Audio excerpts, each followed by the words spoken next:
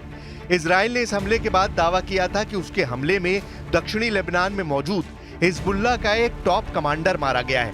हैरानी की बात तो यह है कि इजराइल के इतने बड़े दावे के महज 10 घंटे बाद ही हिजबुल्लाह ने तेल अवीव के पास मौजूद इजरायली सैन्य ठिकानों को तबाह और बर्बाद कर डाला है। हिजबुल्लाह इस हमले को लेकर और क्या दावे कर रहा है, जरा ये भी जान लीजिए। हिजबुल्लाह का ऑपरेशन अरबाइन, मारे इजराइल के 22 सैनिक। हिजबुल्लाह के दावों के मुताबिक ऑपरेशन अरबाइन इजरायली सेना के लिए काल साबित हुआ है। दावों के मुताबिक हिजबुल्लाह ने महज एक ही हमले में इजराइल के 22 सैनिकों को जहां मारने का दावा किया है, तो वहीं 74 सैनिक घायल करने का भी दावा किया है। हिजबुल्लाह का दावा है कि उसने अपने टॉप कमांडर हज मोहसिन उर्फ फऊद शुकर की हत्या का बदला इजरायली सेना से ले लिया है। कमांडर फऊद शुकर को 30 जुलाई को बेरूत में एक मिसाइल हमले से इजराइल ने मार दिया था। हिजबुल्लाह चीफ नसरल्लाह के मुताबिक ऑपरेशन अरबाइन के तहत तेल अवीव से 40 किलोमीटर और लेबनान से 75 किलोमीटर दूर इजरायली सैन्य ठिकानों पर हिजबुल्लाह ने हमले किए हैं। हिजबुल्लाह ने इजरायल की खुफिया यूनिट 8200 को निशाना बनाया है, जो लगातार दक्षिणी लेबनान पर हमले कर रही थी। इजरायली सेना भी मान चुकी है कि महज 12 घंटे के अंदर लेबनान की तरफ से हिजबुल्लाह ने 30 रॉकेट दागे हैं। हिजबुल्लाह के रॉकेट्स ने अल जलील पैनहैंडल को निशाना बनाया है। पिछले कुछ घंटों में हिजबुल्लाह ने उत्तरी इजराइल पर 60 से ज्यादा रॉकेट दागे हैं। इजरायली सेना दक्षिणी लेबनान में हिजबुल्लाह पर हमले कर रही है। इजरायली सेना के मुताबिक उसने हिजबुल्लाह के जैबकिन कलेले के बाहरी इलाके रशाया अल फकर और येटर पर हवाई हमले किए हैं, जबकि एक इजरायली टैंक ने कफर चौबा अल खियाम पर भयंकर हमले किए हैं। इसके अलावा इजरायली सेना ने अल वजानी पर भी हमले किए हैं। לפנות בוקר אנחנו זיהינו היערכות של חיזבאללה לתקוף את ישראל. בעצה אחת עם שר הביטחון והרמטכ"ל, הנחינו את צה"ל לפעול באופן יזום להסיר את האיום. צה"ל פועל מאז בעוצמה לסכל את האיומים. הוא חיסל אלפי רקטות שכוונו לצפון הארץ, הוא מסכל גם איומים רבים אחרים, פועל בעוצמה גדולה, הן בהגנה והן בהתקפה. हिजबुल्लाह को कमजोर समझना शायद इजरायली सेना की सबसे बड़ी भूल साबित हो चुकी है। इजरायली सेना बेशक गाजा के साथ साथ लेबनान पर घातक हमले कर रही हो, लेकिन खुद इजराइल के टॉप सैन्य अफसर चेतावनी दे रहे हैं कि हिजबुल्लाह को हमास समझना इजरायली सेना की बड़ी भूल साबित हो सकती है। हम आपको इजराइल के Israeli reserve major general Yitzhak Brik के बयान और चेतावनी दिखाते हैं, जिसमें वो साफ साफ संकेत दे रहे हैं कि हिजबुल्लाह के सफाए के चक्कर में कहीं इजराइल का ही सफाया ना हो जाए। Reserve major general Yitzhak brick का साफ कहना है कि अगर लेबनान से सीधी और बड़ी जंग इजराइल ने की तो हिजबुल्लाह इजराइल के तेल अवीव, गुशदैन को तबाह कर सकती है। इजरायली जनरल ने यहां तक कहा कि अगर इजराइल ने लेबनान के साथ युद्ध को आगे बढ़ाने का फैसला किया तो इसके गंभीर परिणाम भुगतने होंगे। उन्होंने यहां तक कहा कि इजरायली सेना के टॉप अफसरों की बात निरर्थक होती जा रही है।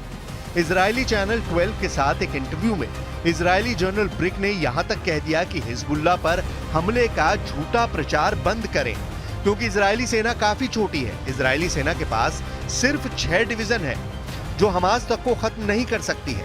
ऐसे हालात में लेबनान में हिजबुल्लाह से सीधी जंग इजरायली सेना की 6 डिवीजन नहीं कर पाएगी और लेबनान युद्ध इजराइल के वजूद पर बहुत भारी पड़ सकता है। इजरायली जनरल यित्ज़हाक ब्रिक खुल्लम खुल्ला इजरायली टीवी चैनल पर इजरायली सेना को कटघरे में खड़ा कर रहे हैं। इसके पीछे की सबसे बड़ी वजह है हिजबुल्लाह की जबरदस्त सैन्य क्षमता।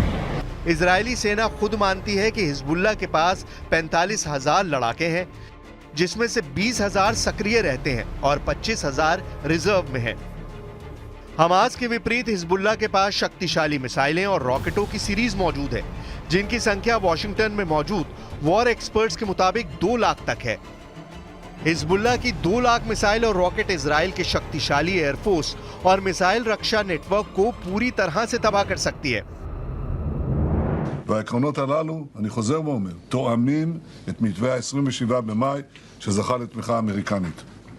אני מבקש שוב להדגיש, החמאס עד לרגע זה דבק בסרבנותו, או אפילו לא שלח נציג לשיחות בדוחה. ולכן את הלחץ צריך להפנות לחמאס ולסינואר, ולא לממשלת ישראל. जरा हिजबुल्लाह के इस वीडियो को देखिए, जहां एक विशाल सुरंग में हिजबुल्लाह के खतरनाक लड़ाके घातक हथियारों से लैस दिखाई दे रहे हैं। वीडियो में हिजबुल्लाह के लड़ाके सुपर सोल्जर्स की तरह नजर आ रहे हैं। हिजबुल्लाह की सुरंगों की खास बात यह है कि ये लगभग 2 मंजिल ऊंची हैं। सुरंग में घातक मिसाइलें, रॉकेट भरे पड़े हैं। बड़े बड़े ट्रकों पर सैकड़ों मिसाइलें लदी हुई हैं। चौंकाने वाले हिजबुल्लाह के वीडियो में नई इमाद 4 सुरंग दिखाई गई है। अभी तक दुनिया हमास की सुरंगों के बारे में ही जानती थी, लेकिन पहली बार हिजबुल्लाह ने घातक हथियारों से लैस सुरंग दिखाकर इजराइल और उनके सहयोगियों के होश उड़ा दिए हैं। दावा किया जा रहा है कि ईरान के सुप्रीम लीडर खामनेई के कहने पर ही हिजबुल्लाह ने इजरायली सेना पर हमले तेज किए हैं। हिजबुल्लाह चीफ हसन नसरल्लाह और सुप्रीम लीडर खामनेई के कहने पर हिजबुल्लाह ने पहली बार सुरंग मिसाइलें इजराइल पर हमला करने के लिए खोल दी हैं।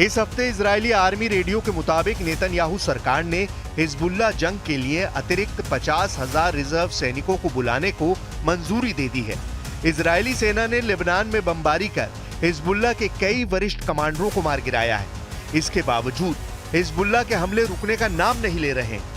ऐसे में कयास लगाए जा रहे हैं कि इजरायली सैनिक जल्द ही लेबनान में घुसकर हिजबुल्लाह के खिलाफ जमीनी कार्रवाई कर सकते हैं। हालांकि विशेषज्ञों का मानना है कि हिजबुल्लाह को जड़ से खत्म करना इजराइल के लिए आसान नहीं होगा। फिलहाल जिस तरह से हिजबुल्लाह ने इजराइल के 22 सैनिकों को मारने का दावा किया है, उससे साफ हो गया है कि अब हिजबुल्लाह और इजराइल में बेहद खूनी जंग जमीन पर शुरू हो जाएगी।